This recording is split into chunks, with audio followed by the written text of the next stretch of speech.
So ito na nga yung setup natin dito sa loob ng loft. At nailagay na natin tong dalawang box perch natin. Ayan o. Kabila na yan mga kalapatid. Sa harapan sila o. Welcome back mga Kayangston dito sa Kayangston Loft TV. So ngayong hapon mga kalapatid, meron na naman tayong loft visitor mga kalapatid. Hindi pa nga nakakalis yung isang loft visitor natin. Meron na naman bago. Kaya samahan nyo ako today. Let's go.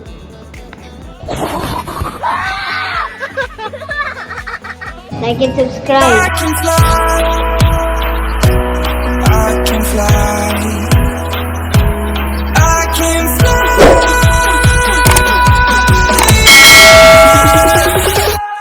I can fly. Welcome back mga Kayangston. So dito nga mapapansin nyo, basa dito mga Kayangston dahil araw ng pagpapaligo nga nila ngayon. So alas 2 pa lang ng tanghali mga Kayangston. At yun, nilinis ko lang yun dito kasi maraming mga poops na nalaglag dito sa breeder cage natin. Yan o. So nilinis natin, tinanggal natin yung dumi dyan. At etong mga ibon natin ay nandito, nagsiligo sila. Yan, nilalagyan nga natin ng tubig yan, yung planggana dyan. At tinatanggal din naman natin yan pagtapos nilang maligo. So meron nga tayong dagit, ewan ko lang kung nasaan na, pero kapare siya ngayon ni Pakle. Hindi ko alam kung nasaan sila ngayon. Kulay puti siya mga Kayangston eh. Saan na yun? Saan nagpunta mga Kayangston? Pero kulay white nga yung dagit natin. Hen, pinaparisan ni Pakle mga Kayangston. At pares na nga sila mga Kayangston eh. Nakascore na nga si Pakle sa kanya eh. Pero di ko lang alam kung nasaan yung ibon na yun ngayon. Dahil nga nawawala sila eh.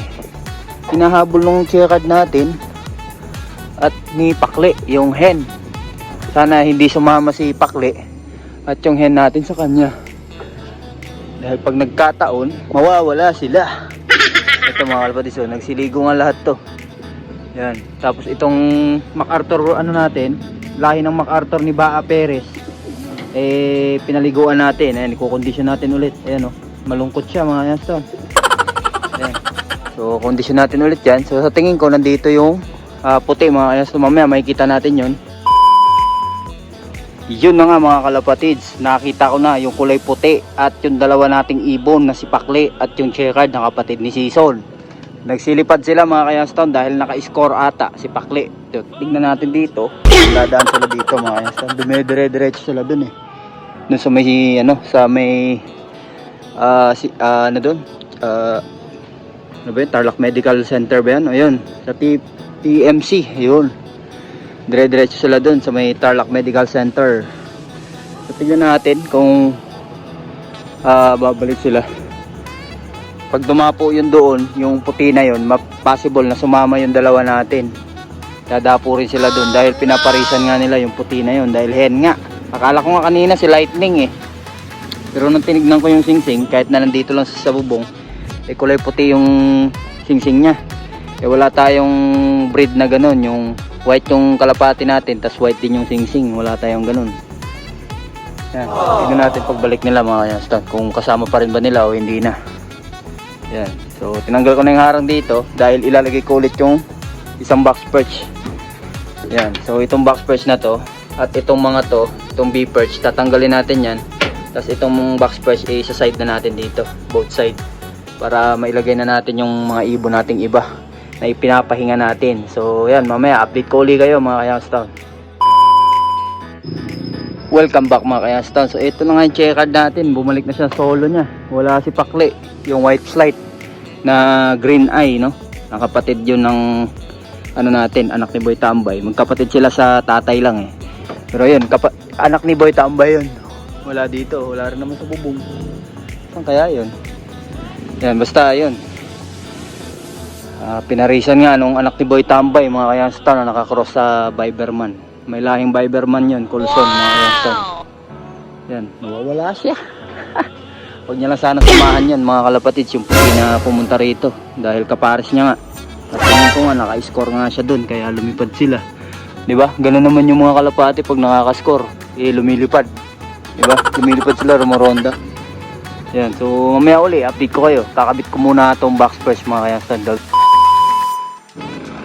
Welcome back mga Kayangston. So ito na nga yung nire-ready natin box perch. So nilalagay na natin ito doon sa taas.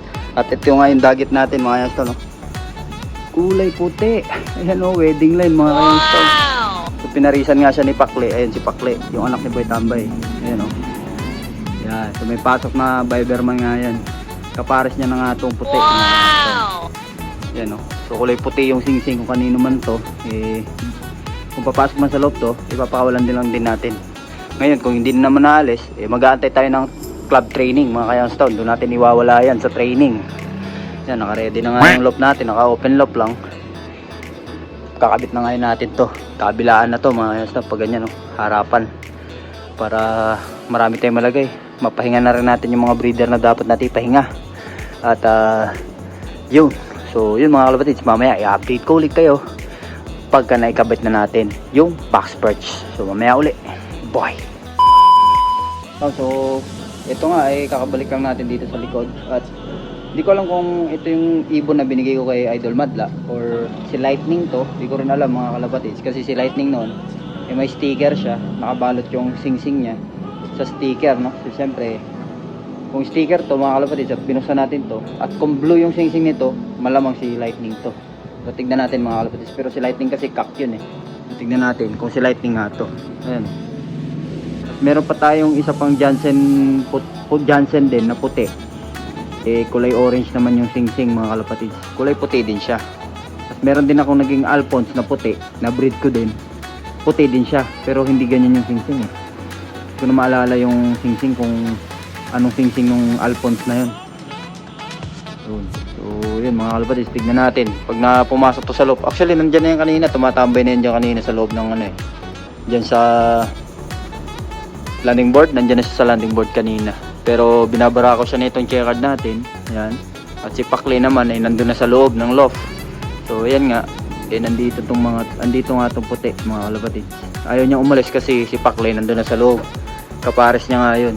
Dapat papasok na nga rin siya, pero binabara ko siya nitong checkered natin na kapatid ni Season, kaya hindi siya makapasok mga ka-youngstown. Pero di siya umalis oh. Umakyat na nga dyan. May pumunta dito kanina eh na tao, may pumunta dito kanina, tapos nagpamitingin-tingin siya ng mga ibon. Yun, nag-loop visit lang siya mga kalapatids, tapos umalis lang din agad. Yan. So ito nga yung puti mga ka-youngstown na loop visitor natin. Tignan natin kung anong gagawin nito dito, kung alis ba siya mamaya or mananatili siya dito. Titignan natin mga kalapatids. Grabe, gastos na naman to sa patuka mga kalapatids, itong mga loop visitor na to. Ayun pa yung isa oh. Ayan oh.